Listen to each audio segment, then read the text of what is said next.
বিধানসভা ভোটের ফল প্রকাশের পর থেকে ইস্তফার সংস্কৃতি চলছে তৃণমূলের অন্তরে।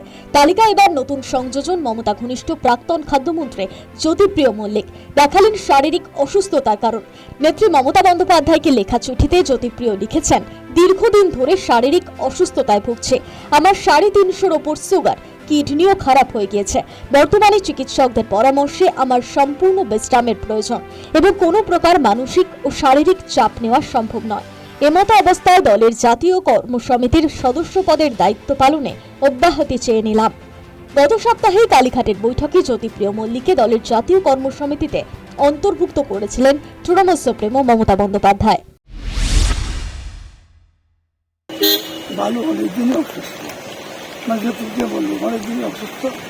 এবং এই মুহূর্তে উত্তর চব্বিশ পরগনার মতন এত বড় জেলা আর এত নদী নালা খাল বিল সব মিলিয়ে এখানে অর্গানাইজেশন করাটা খুব টাফ হতো। যোগ্যতার ব্যাপারে কোনো প্রশ্ন নেই, ও নিশ্চিতভাবে অনেক যোগ্য। এবং বালু আমি দেখি সিচুয়েশন, আমি এমএলএ ছিলাম কিছুদিন, আমি দেখেছি ওর অনেক কি পপুলারিটি। শুক্রবার সকালে শিলিগুড়ি পুরসভার মেয়র পদ থেকে ইস্তফা দেওয়ার ঘোষণা করেছেন রাজ্যের আরেক প্রাক্তন মন্ত্রী গৌতম দেব।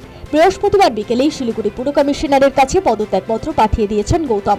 সঙ্গে ছাড়লেন সরকারি গাড়ি এবং নিরাপত্তা রক্ষীও।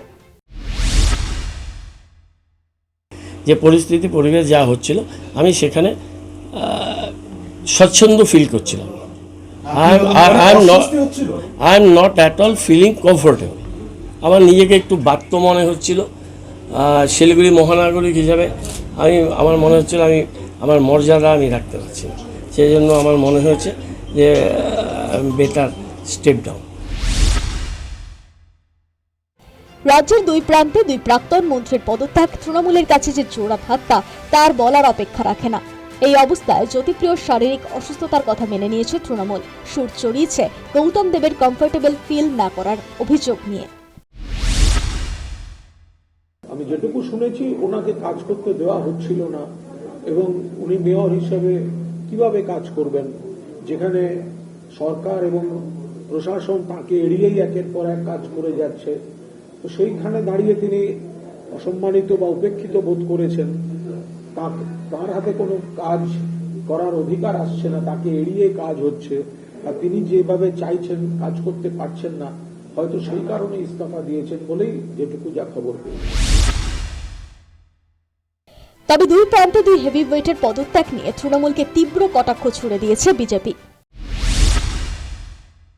ওদেরকে কি মল ত্যাগ করছে, মূত্র ত্যাগ করছে, পদত্যাগ করছে, তাতে আমাদের কি যায় আসে? এটা তো হওয়ারই ছিল। এটা অত্যন্ত স্বাভাবিক ঘটনা। একটু দেরিতে করছে। আলাদা আলাদা দিনে করলে একটু বেশি ফুটেজ পেত।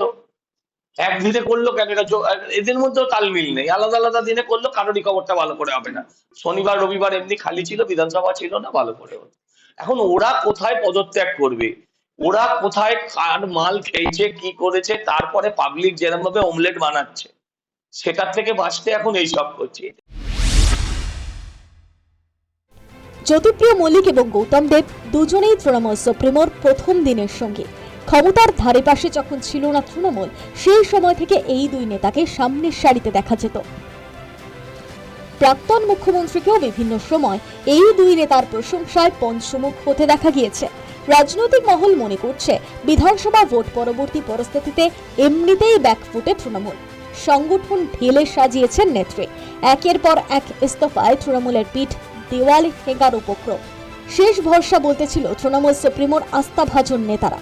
কিন্তু আস্থাভাজন নেতাদের পর ইস্তফায় তৃণমূলের পক্ষে কি আদৌ আর ঘুরে দাঁড়ানো সম্ভব হবে? News time.